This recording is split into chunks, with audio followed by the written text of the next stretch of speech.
Hey guys, AGYT Abbott here, and this is going to be a movie review. And we are going to be talking about the latest MCU film, Eternals. This just recently came out. I haven't seen Shang-Chi yet. It comes out soon on Disney Plus. I'll watch it then, and you guys will get the review.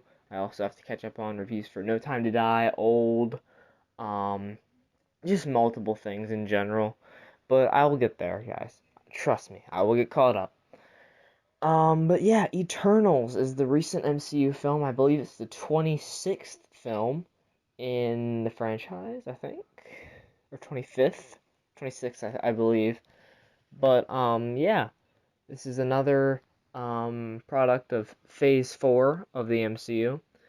So what we have here is it's directed by Chloe Zhao, who, if you're not familiar with her, she directed Nomadland with Frances McDormand that won the Oscar for Best Picture um, this year, which not necessarily I agree with. I mean, maybe it would have been my fourth or fifth choice, but personally, I thought that oh man, honestly, the Oscars this year were quite a mess, but I was personally rooting for Promising Young Woman to win Best Picture, but it's okay.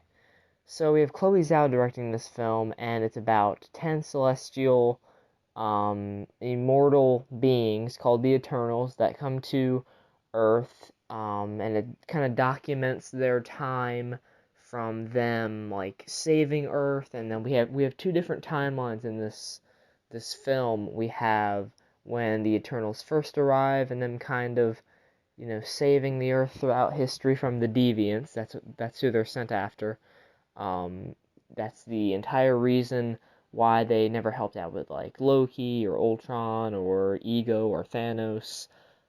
They were strictly told by the the I guess God or being they serve Arishem to only fight, only interfere in human earthly matters that include deviants, which are basically these CGI crazy murder monsters, as IGN would call it.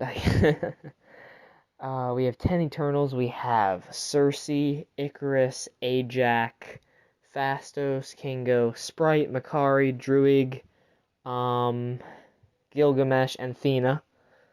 And we have a great cast here. We have Brian Tyler Henry, we have Richard Madden, Gemma Chan, of course, Angelina Jolie, Lauren Ridloff, Kumail Nanjiani. I'm sure there's quite a few names I'm missing in there. Kit Harington as well as Dane Whitman, who is going to become Black Knight in a future MCU project, I assume. There's also a voice at the end that I'll discuss.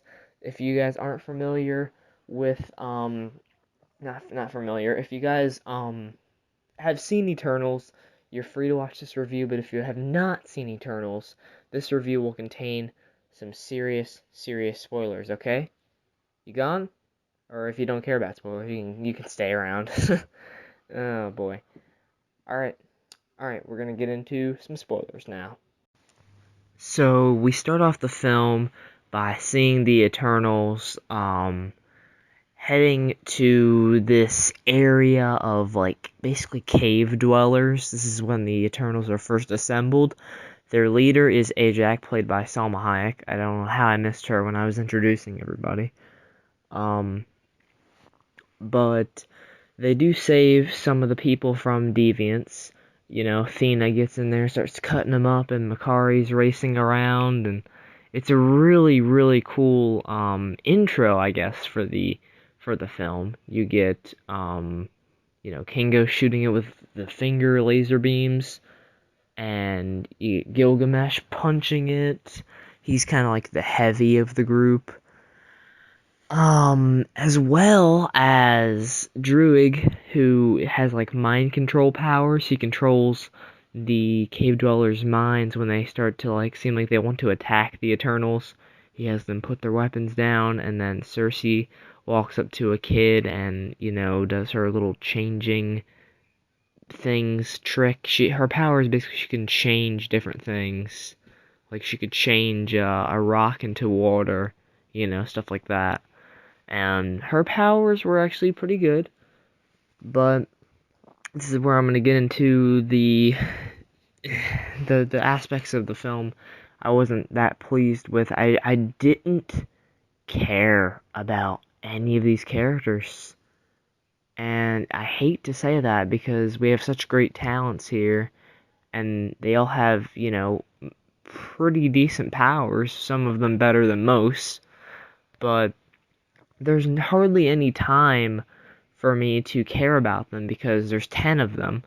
And I'll just tell you this, Ajax is dead within like 30 minutes of the film. They find Ajax and she is dead. And there's no real, you get a few scenes with her like talking with Cersei or her healing Ikaris and her talking to Ikaris before Ikaris kills her. Ikaris is the one that actually, well, not, he kills her, but it's indirectly. He wanted her dead and she just kind of kicked her or threw her down to where these deviant wolf kind of creatures are and they kill her. They basically they stick these like little tentacle things in her and they just kind of suck out her soul pretty much, it seems like to me.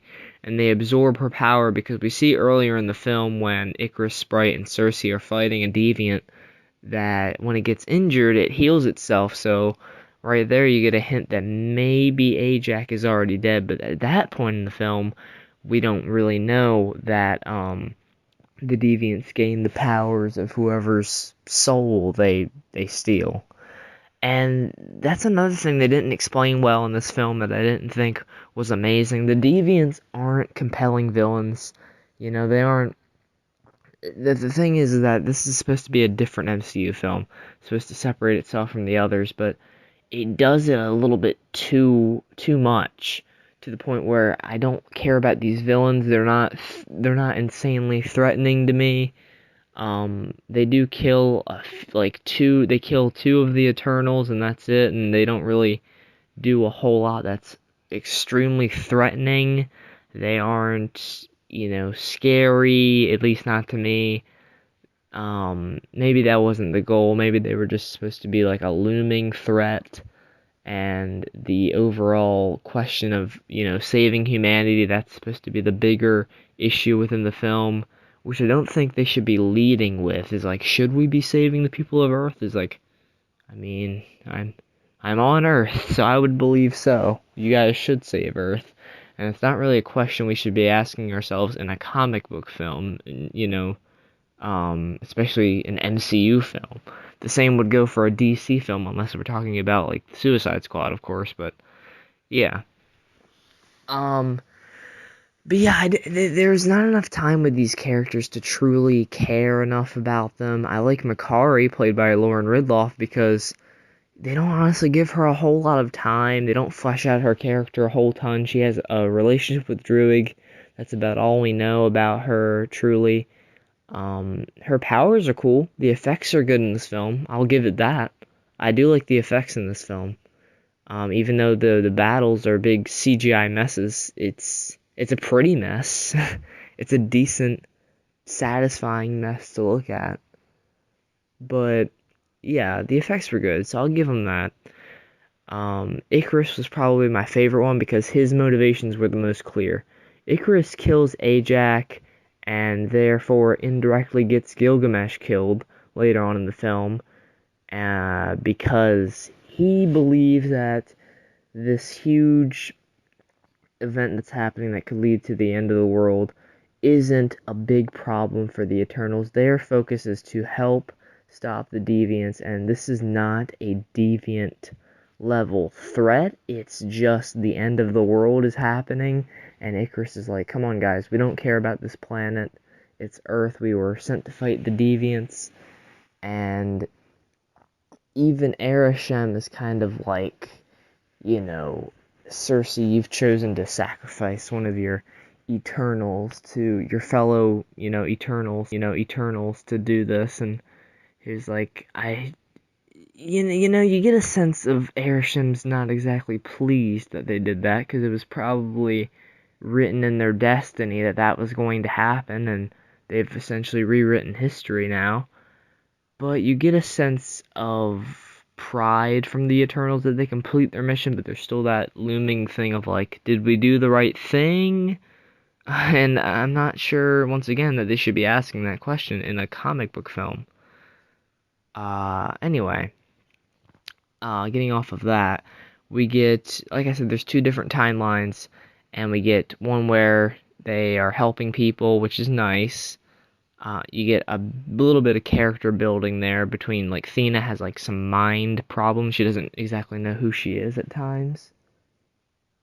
But, that's an interesting bit. There was people that were saying Angelina Jolie wasn't, like, utilized as much, or she was kind of sidelined. I didn't think that at all, really. She was kind of, I would say she's the third or fourth favorite for me. My least favorite was Sprite, because she actually betrays the group at the very end of the film.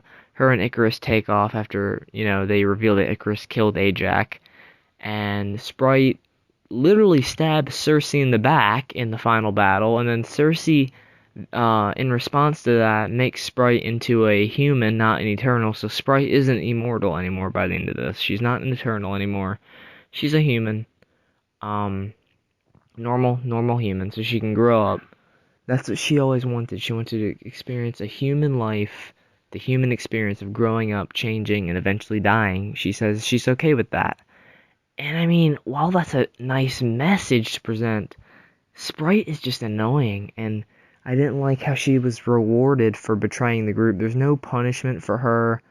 There's nothing added in there to be like, Sprite, you shouldn't have done that, and she doesn't even admit that she was wrong, really. Um, it's bad. It's bad. This is not a good film, and it's really a shame because I wanted to be on board with this film. I wanted to be on this film's side, especially with a lot of great names in there, and it's an MCU film. And honestly, the trailers made it look really, really good. But other than like small character moments and like I would say Kingo's Kingo's cameraman was fun. Kumail Nanjiani's character Kingo, he's an actor or director, and he has this guy like his manager following him around with a camera, and he's like documenting the things. We already did that in Spider-Man: Homecoming, but it's fine. It was fine. And the action was decent. The final battle, is it's your generic MCU CGI battle with a bunch of explosions and shit going crazy, which doesn't separate it from other MCU films, but I get what they were trying to do. The music was good. I did like that. There was a musical number with Kumail Nanjiani, which I did enjoy.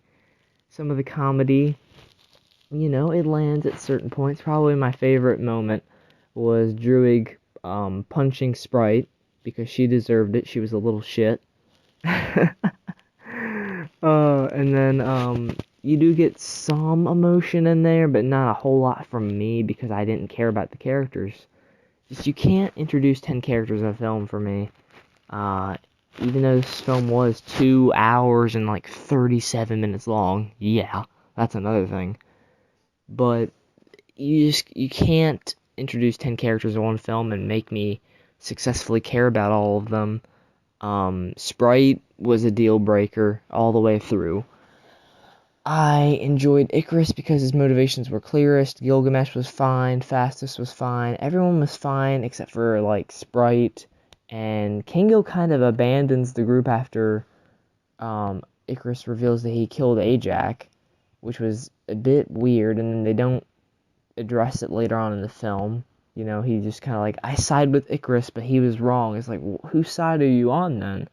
And the film spends so much time on the Eternals turning against each other that when it's time to fight something, it doesn't have enough emotional tension to it because you're just like, well, as soon as they get done fighting this, they're going to find something else to bitch about each other. That's the response I got on my end. For example, when they're all fighting over Icarus killing Ajax, like Sprite disappears and, Kingo is aiming his finger blaster at, you know, at Ikaris, but then he's like, I agree with Ikaris, but he was still wrong for killing a member of the family, Ajak. But that's just so weird, and then he leaves, so he doesn't want to kill Ikaris, doesn't agree with him, so there's just no punishment, and then later on at the end of the film, they just don't address the fact that he abandoned them. But the film ends anyway with Ikaris deciding that he's just better off being gone than continuing to hurt his family, his friends, so he flies directly into the sun and dies. Whew. Man. Yeah. And then we get Cersei, she says goodbye to Sprite, and it's like her, Kingo, Phastos, Makkari, Druig, like all of them are now recruiting different Eternals to believe what they believe and kind of stray away from the fact that they only should interfere in the deviant problems, because they interfered in this big world-ending event, so what could happen now? And that's pretty much it. We do get an after-credit scene with Harry Styles as Thanos' brother, Star Fox, or whatever. Not impressed. I'm sorry, I'm just not impressed with that. And then we get a cool after-credit scene, though, with Dane Whitman seeing the Black Knight sword. That did get me excited. And then you hear a voice saying, "Are you sure you're ready for this, Mr. Whitman?" And I wasn't sure who the voice was. And then Chloe Zhao confirmed that it was Mahershala Ali as Blade, which gets me very excited because I'm excited for the Blade film. I like the Wesley Snipes ones, but I'm ready for a new iteration of this character. The only thing was I don't like how they just kind of left that up for interpretation. Like, what if Chloe Zhao never said that? What if she never, explained that? That could have been anybody, unless you knew who Mahershala Ali's voice, sounded like. You might not have been able to, figure out that was Blade. But anyway, I'm gonna stop ranting. It's not a horrible film, but it's definitely not an amazing or good one. I would give Eternals a 6 out of 10. It's not horrible. It's not like blowing me away. I'm not terribly impressed. I mean, I can still watch it. Is it the worst comic book movie of the past few years? No. I could think of quite a few I would rather I could think of quite a few comic book films that I would definitely put below this one, like New Mutants, for example. But yeah, thanks so much for watching the review, guys. Let me know what you thought of Eternals down in the comments down below. I'm sure I missed something, so if I did, let me know in the comments below as well what I missed, and we can talk about it there.